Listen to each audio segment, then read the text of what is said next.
Good morning all of you. मैं Kuldeep sir, welcome to my free education channel teach में स्वागत है आपका। आज मैं फिर एक नई वीडियो के साथ आपके सामने प्रस्तुत हुआ हूं, जिसमें हम बताएंगे कि परफेक्ट पार्टिसिपल की सहायता से कैसे सिंपल सेंटेंस तैयार करते हैं। हमने पिछली वीडियो में प्रेजेंट पार्टिसिपल और बने बनाए पार्टिसिपल की सहायता से सिंपल सेंटेंस बनाने के बारे में बता रखा है, लेकिन आज हम हैविंग वो कहता है परफेक्ट पार्टिसिपल की सहायता से हम सिंपल सेंटेंस बनना सिखाएंगे, बताएंगे। लेकिन उसे बताने से पहले आइए कुछ रूल के बारे में जान लेते हैं, जिससे बनाने में हमारी मदद करें। चलिए लेट स्टार्ट द वीडियोस। अब हेडिंग क्या है? परफेक्ट पार्टिसिपल की सहायता से सिंपल सेंटेंस बनाना। चलिए देख लेते हैं है क्या ये। हैविंग प्लस वर्ब की थर्ड फॉर्म परफेक्ट पार्टिसिपल कहलाता है। यदि दो वाक्य इस प्रकार से दिए हों कि जिसमें एक वाक्य पूरी तरह से समाप्त होने के बाद ही दूसरा वाक्य आरंभ होता है, तो जो काम पहले होता है उसके वर्ब को परफेक्ट पार्टिसिपल में बदल लेते हैं तथा उसके सब्जेक्ट को हटा देते हैं और परफेक्ट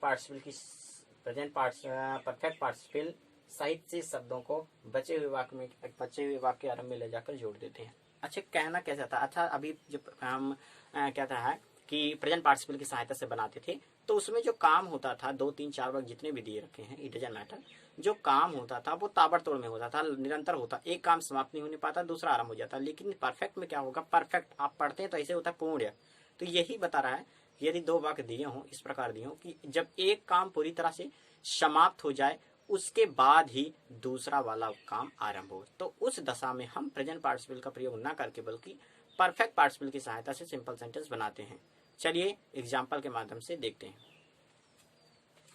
जैसे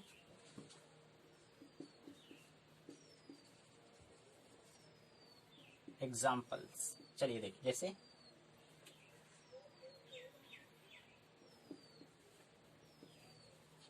the mother cooked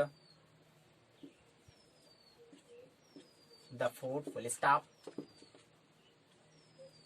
she went to the bed. आप समझो मेरी बात। The mother cooked the food, mummy ने खाना बनाया। She went to the bed, वो बिस्तर पर चली गई। क्या खाना बनाते ही बिस्तर पर चली होंगी? नहीं, अरे खाना बना मतलब खाना बना बिस्तर चली, ऐसा नहीं। अरे खाना बनाया होगा, हाथ धुला होगा, हाँ, उसको ढका होगा अच्छे से, ठीक है, तब कहीं जाकर बिस्तर पर सोई होंगी।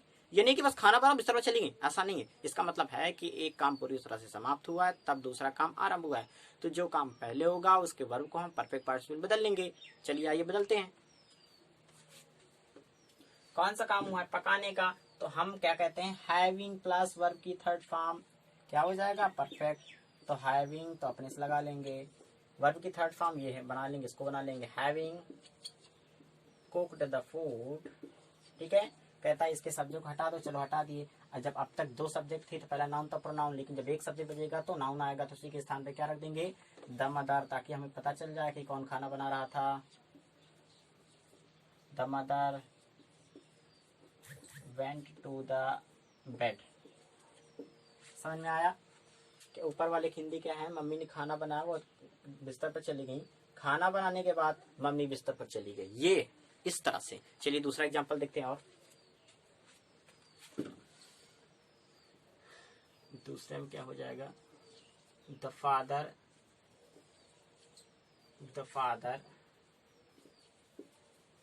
Came from the office, stop, he started eating the food। चलिए देखिए, the father came from the office, पिताजी ऑफिस से आए। He started eating the food, उन्होंने खाना खाना शुरू कर दिया। अरे ऑफिस से आए खाना खाना शुरू कर दिया, ऐसे नहीं है। अरे ऑफिस से आए होंगे, ठीक है, साइकिल से, दो पहिए से जैसे गए हैं, मोटरसाइकिल से, उसको रखा होगा, बैग वगैरह रखा होगा, कपड़ा उतारा हो, ठीक है, हाथ वगैरह जरूर धुला होगा। ये नहीं कि बस ऑफिस से खाना खाना शुरू कर दिया, ऐसा नहीं है। तो इसमें क्या है कि मतलब ऑफिस से आए होंगे, उन्होंने साइकिल रखा होगा, ये मोटर ले रखा होगा, दो पहिया रख रखा, तो उसको रख देंगे होंगे, हाथ वगैरह धुले होंगे, बैग रखे होंगे, कपड़े हो सकता है उतारे होंगे, तब खाना खाया हो। ये नहीं बस ऑफिस से खाना खाना शुरू कर दिया। तो इसमें एक काम पहले पूरी तरह से समाप्त हुआ है, तब दूसरा काम आरंभ हुआ है। इसलिए क्या करेंगे? जो काम पहले होगा उसके वर्ब को हम परफेक्ट पार्टिसिपल में बदल लेंगे। चलिए बदलते हैं।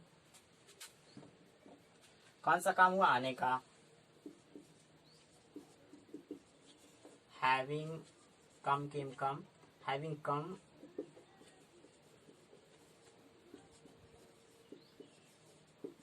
From the office. अब देखो जैसे हमने बता रखा है पहले नाउन तो प्रोनाउन, तो यहाँ पर जैसे औरत थी महिला थी तो हम सी लगा रखे हैं, यहाँ पर पुरुष है तो वहाँ पर ही लगा रखा है। तो अब क्या करेंगे, सी को हटाकर हम क्या कहते थे पूरे पहले मतलब द मदर को रख दिए, यहाँ पर ही हटाकर हम क्या द फादर को रख देंगे। That's all. The father started eating the food, full stop. ये सिंपल सेंटेंस बन गया।